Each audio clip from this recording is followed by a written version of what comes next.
let Rhonda continue. Yeah, we're very, very excited about some things that are coming in her honor, in her memory, but we'll keep those under wraps right now, but be prepared for that. One of the things will actually feature local artisans, so we've been gathering up some of those because, again, we think that would be right up her alley and what she would want us to do. But she was the editor for 46 years. Everybody knows that we had Blanche rules.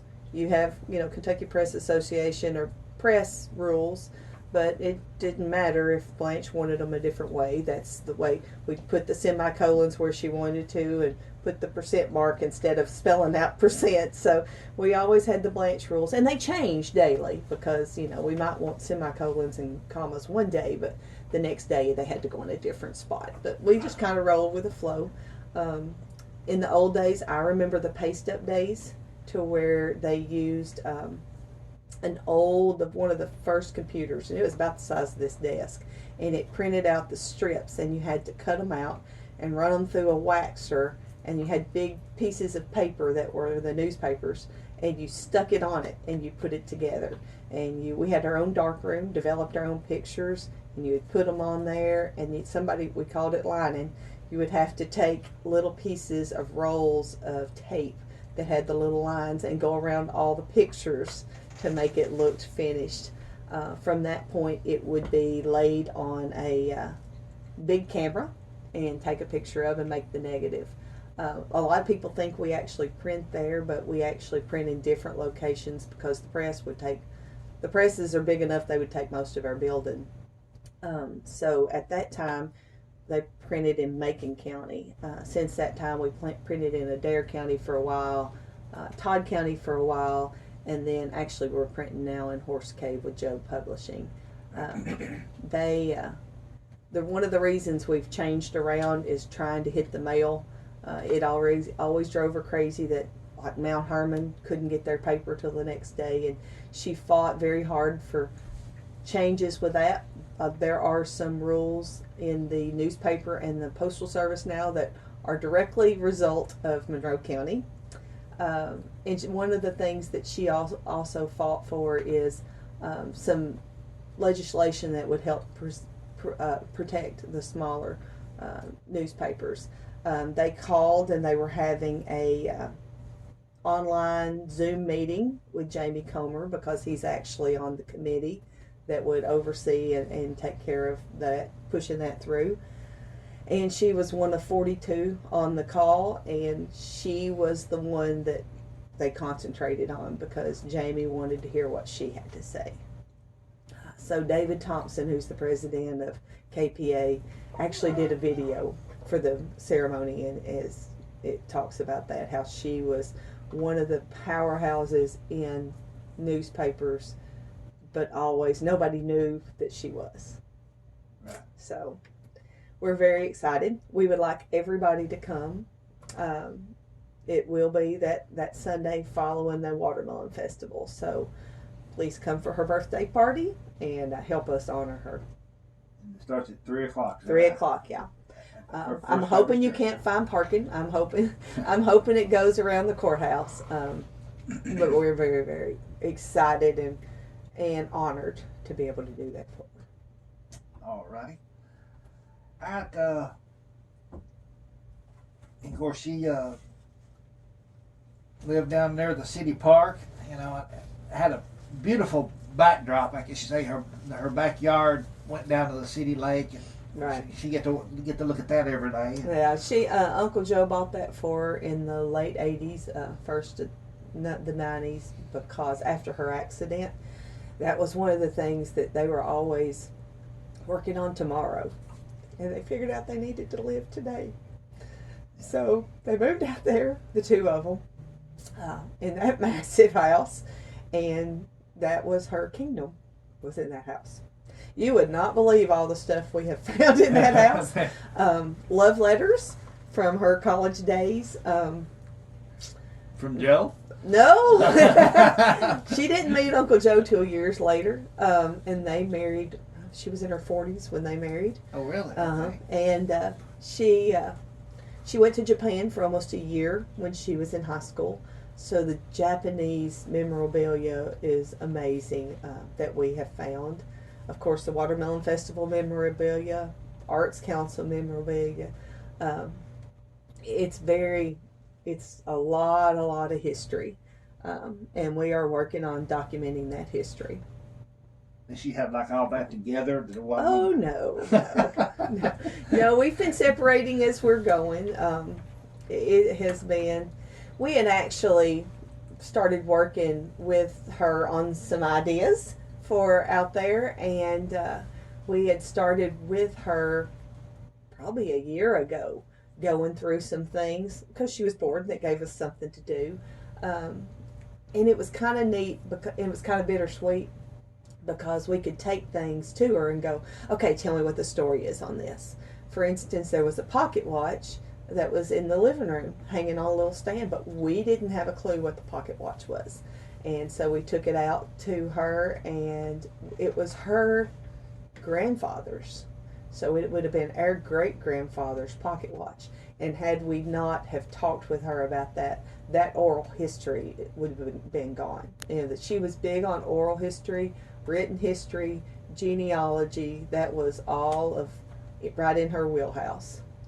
So it was kind of neat for that time. There was a bracelet I found that I absolutely loved, and I took it to her, and I was like, okay, tell me what this is about. And she told me, and she says, that's really pretty. And I was like, well, why don't you wear it? So we put it on her, and she wore it the rest of the time. Now, so, do y'all have a lot of audio and video of her that you have know, done we over the years? don't, because she didn't do that sort of stuff. She was the one behind the camera.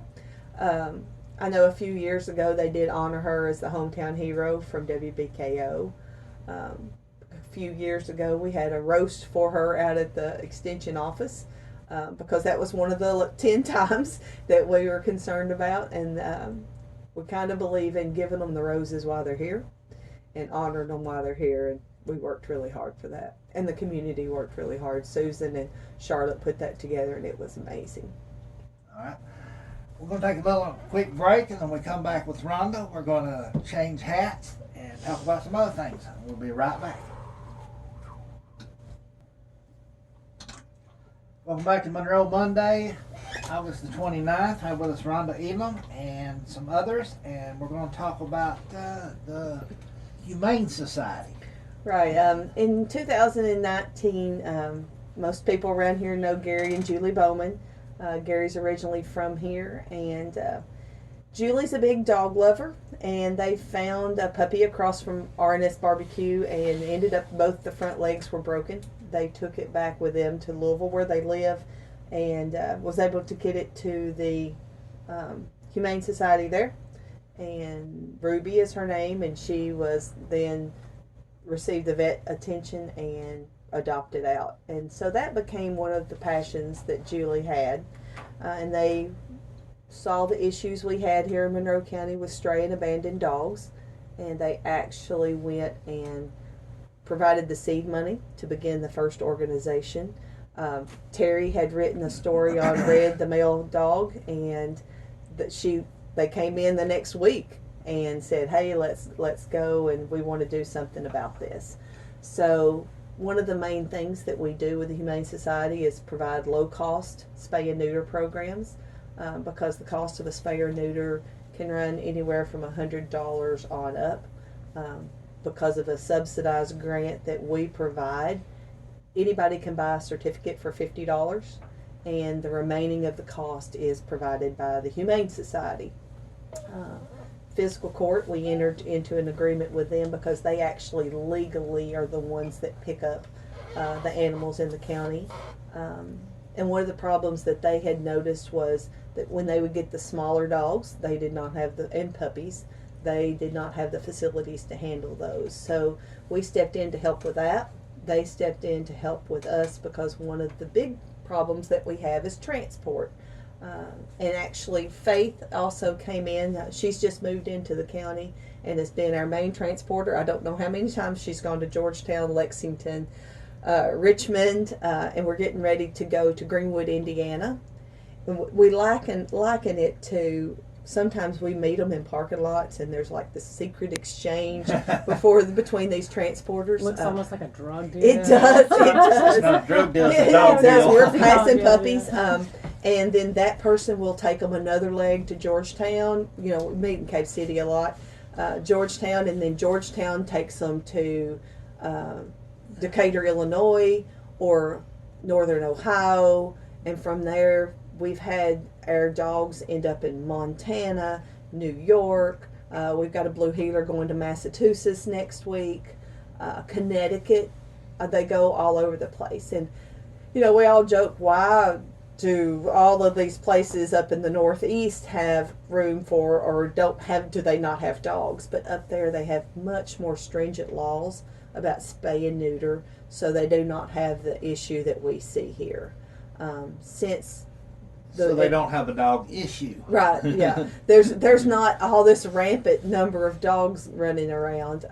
Since March the 23rd, when we did start working with the county, actually yesterday we accepted the 200th dog that we have in our possession. That does not count the ones that the county has.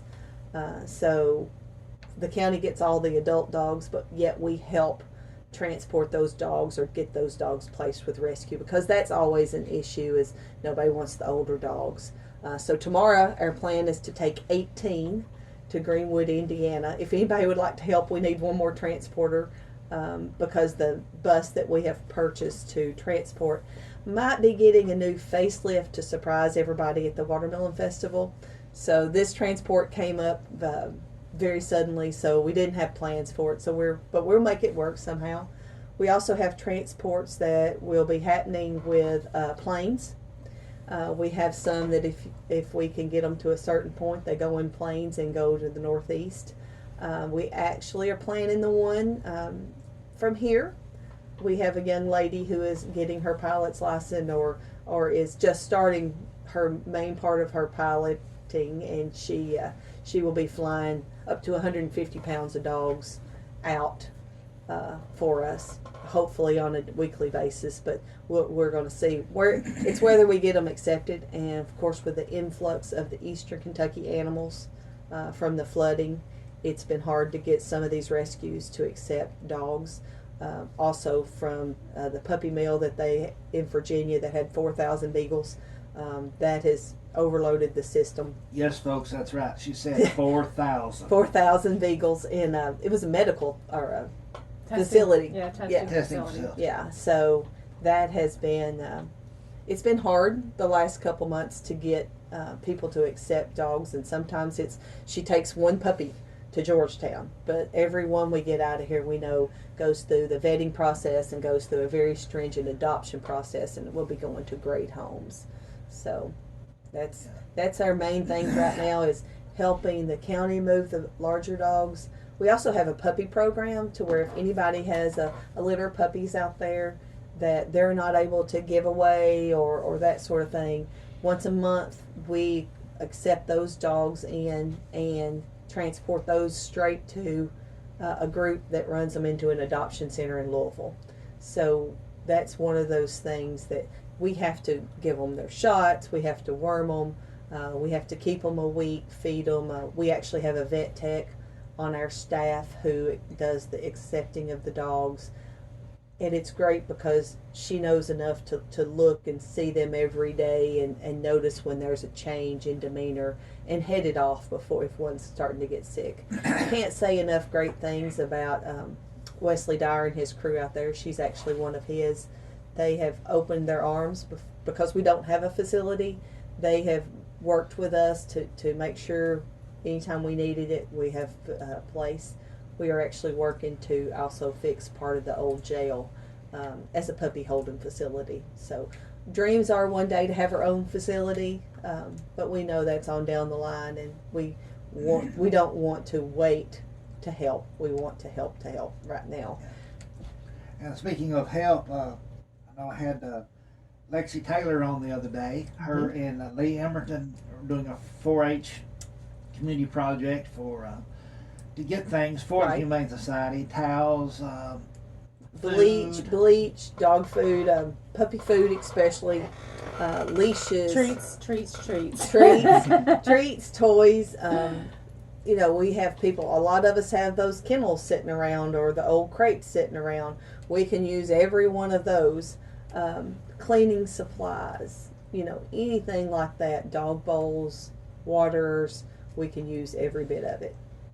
So they actually brought us an entire carload of supplies the other day. And at the Watermelon Festival, we might or might not have a little set of puppies, quote unquote, because they're going to be jumping off the bus and handing out candy during the parade.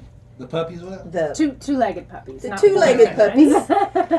And we will have a booth at the Watermelon Festival where we will be selling the spay and neuter, accepting donations of financial donations as well as supply donations. We've got several door prizes and that sort of thing that have been donated to that to help raise money for our spay and neuter. Photo shoots, training certificates, so you can actually take your personal dog, or if we have dogs that'll be available for adoption. I'm actually just not telling you this, but I'm going to have a binder with all the dogs, pictures of all the dogs and descriptions of them at the festival. So if people want to come in and view the dogs that we have, because it may be a little too hot to bring the dogs, we're kind of having to play that by ear. We'd like to bring them, but it's also their safety comes first. All right, let's introduce you first. Oh, I'm sorry. I'm so sorry. Introduce who you are. Hi, Faith Townley. I have my boys here with me today, Ben and Chris. Say hi, guys. Hello, I'm Ben. And I'm Chris.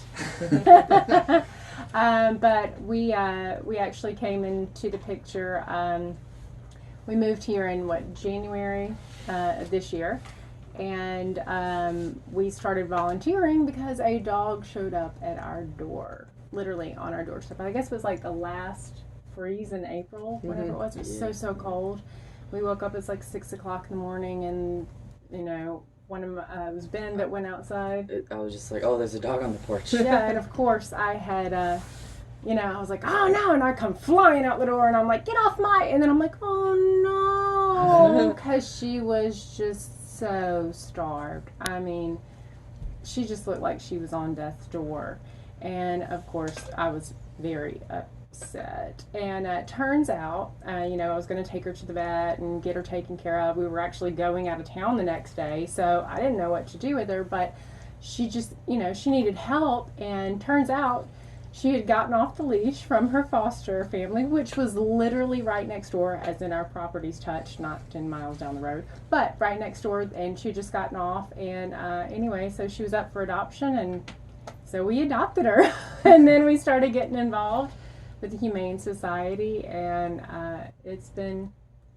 you have a lot of heartbreaking days, but then there's also days like I found out that one of the pups that came in the other day was just reunited with a family who had lost everything in a fire. So you have good days like that. All right, let's take another quick break, and we'll be right back with more of the Humane Society. And welcome back to Monroe Monday. We're talking about the Humane Society here in Monroe County, and with Faith Townley, and also Ben and Chris. And they work, I guess you'd say, side by side with their mother to help with the dogs. So we're going to let them continue and talk about what they do as far as when they pick up a dog and training and all that stuff. That's usually the guys with animal control. Once the animals are processed in the facility and they're actually at the Humane Society in the pens, we'll go and we'll pick one. One of the ones that we know are like the older dogs, or I consult with Rhonda and say, hey, listen, which one do we need to work with? Can we go next? Yeah. And then we'll grab the dog, and we just got permission to use an enclosed area at the Humane Society to train them. So the boys and I will just kind of put them on the little leashes. Sometimes these dogs are just, they are so terrified, and they've been abused, or they've been so starved, and they're just scared, because these dogs are no different than us. They feel fear, they feel love, they feel hunger, they feel, they have a lot of emotions just like us. So as long as you can recognize those emotions, and they're easier to work with. But we'll take them in, make sure they get little treats, and we work with basic commands, sit, stay, lay down, leash train them. We just kind of walk them around, and then we take them off the leash because, calm is very important. And for sit, those commands are important because, if you have an animal of your own and they get scared in public and they take off, that puts your animal in danger. And, we don't want somebody who's going to adopt these animals for them to run away. We want them to have lasting adoptions and forever homes. So if they're housebroken, if they already know these things, then it makes it so much easier for that adoption and transition process. And what are some of the favorite things that you guys like about working with the dogs, boys? I enjoy being able to see the dogs go from being so scared and terrified of people to being able to just stay right by your side and listen and just they love back tenfold than what you give to them. They're just the way they look at you. And you can tell that they feel appreciated and loved, even if they're a little uneasy at first. Once they get used to you, they're good dogs. Yeah. How about you, Chris? Right, yeah. I enjoy, same thing. I enjoy seeing, dogs getting adopted out and seeing them go into loving homes. And I think a lot of times an animal is more loving than a person is. Anyway. Absolutely. Yeah. if you got chicken, Yeah. Oh, yeah. Give Yeah. them chicken if you spoil them rotten. Yeah. Mm-hmm. And they also do a lot of testing because some of these places require that are they good with chickens? Are they good with cats? Are they good with kids? So she sometimes takes them to her home and tests them out between if they're dog aggressive, if they're pen aggressive. So she has actually taken on most of the day-to-day work. We actually work at the old jail since we don't have our own facility. The county actually uses that for their pens. And we're excited that the county is going to build another 10 single-run pens. So we'll be able to have that to divide the dogs out for their safety and for ours to be able to pull one at a time. So the inside enclosed area has made a big difference for her because there's sometimes she's able to work through 4 or 5 dogs and get an evaluation, be able to kind of write about what their personalities are and tell what they've already mastered.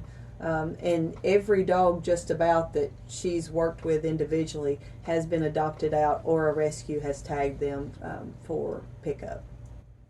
Good deal. Yeah. But the dogs are, they are, like you were saying, it's easier to work with them sometimes than humans. It really is. They're just so great. And I actually have, after I leave here, I'm going to be working with a private individual on her, with her dog who I already worked with him some, and I'm so proud of him. He's a lamb. His name is Lambo. But, so it's important, too, for if owners see that, they need some help with their animals, because sometimes we just don't know. And I'm not a professional. I'm not like Rhonda keeps going, oh, you're a professional. I'm like, Maybe you need to open up a dog training facility. Yeah. She's kind of doing it privately now, Yeah. but we can see it going that way. But it's sometimes like with kids, sometimes when you're parenting, you just don't know what to do sometimes and you go and make a mess. But it's like with dogs. Sometimes we have to learn their little personalities. We have to figure out, like with the kids, what works for them, what doesn't work. And it's fun because you get to see their personalities, And one very important piece that we are in great need of will be volunteers. Yes. For instance, tomorrow we need someone who will just drive to Greenwood because we've ended up with more than one carload Which needing is to good. go, which is a It's great a good thing. problem to have. We need people that can foster. Sometimes, like we've got in a set of puppies that were 4 weeks old. They were already eating a little, so you didn't have to bottle them, but they also needed to be into a home environment. So a lot of those just volunteering, hey, what can I do to help is fantastic. And the boys actually have some other ideas.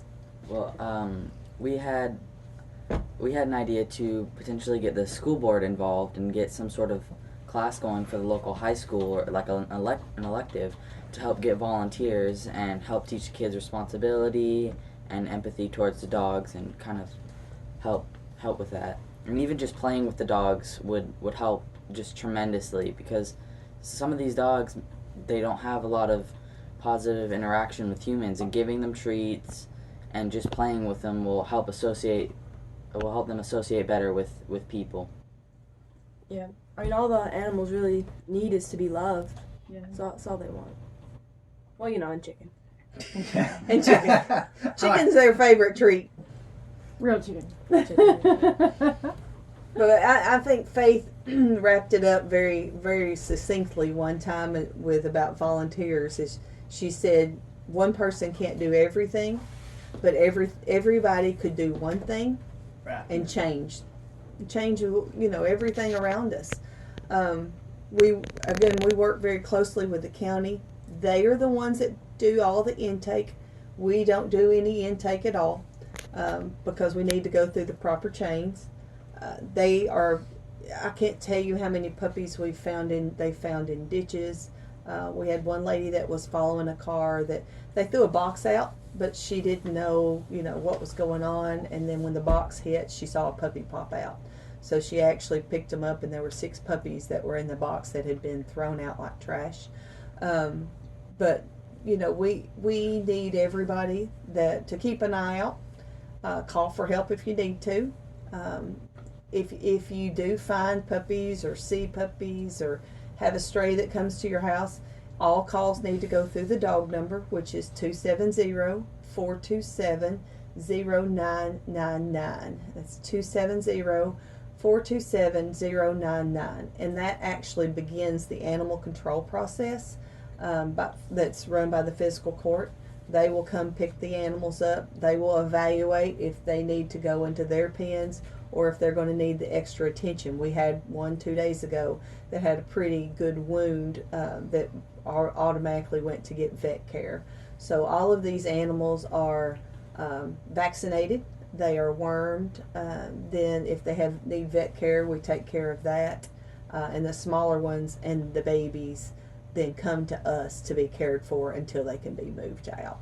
Yeah, and I just kind of want to let people know too that there is no shame in surrendering. I mean, because I don't want you guys to feel embarrassed or anything, because we all go through different situations, and it's okay to surrender an animal, to say, listen, I care enough about this animal to do what is best, that this animal needs to be cared for. If you're able to communicate with us, or if you're willing to communicate with us on, hey, these are the things that this animal needs, and just hand it over. It's okay. It really is okay. And it creates less problems, honestly, because if you just dump the animals, then they have to be caught. And then, it can get hurt even more, which runs up bills even more, or they could destroy property, livestock.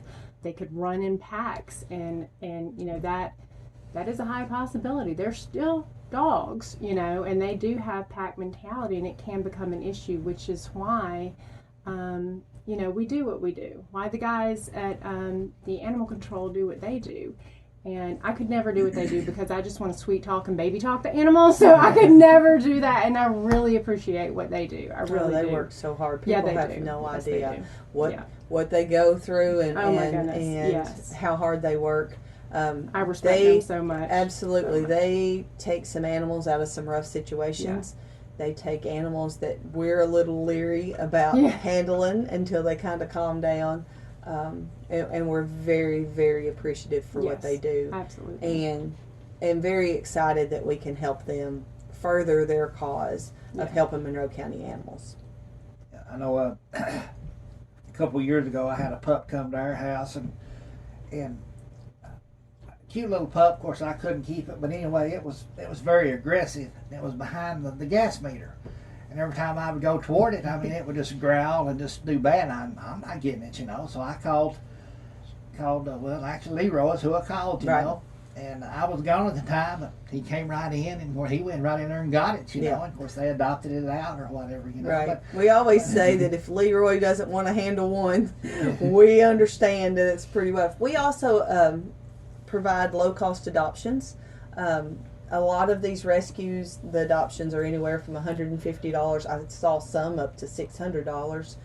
So what we do is for $50, you can adopt one of the animals. That also includes it being spayed and neutered, because we're just wanting to try to get them placed in great homes. We also have some adult dogs that are sponsored, so all you need to do is a approved application, and we'll work with one of the animals and place them with who they need to be. We had one that actually went to Moorhead the other day. Faith was able to meet them in Somerset, and has been a very successful story. And that's Gina Emberton, actually lives in Moorhead, and she's from here. And she's the one that saw it on our Facebook page and made contact. And we had pictures the other day of they called him Bobo, and Tater, which is the other little dog they have there, riding in the car together, playing together. So now, Greenwood, Indiana, is that close to Indianapolis? it's, yeah. It's the excerpt Yes, to yeah. outside. It's actually, what we call Monroe County, Indiana, because a lot of people Okay. from Monroe That's what I County was settle up thinking. there. Yeah. But they're not actually going there. They're actually being picked up by another transport, which will be taking them to Decatur, Illinois, which is about, so they drove down 3 hours. We're going to drive up and meet them. We have Buckeye Border Collies. There's a massive amount of Border Collies and Blue Heelers and mixes that come into the program. Buckeye Border Collies takes about everything. We got hooked up with the National Pyrenees group, so they take any Pyrenees cross that we have, or Anatolian as well. So we're very, very blessed, and I can't even say enough great things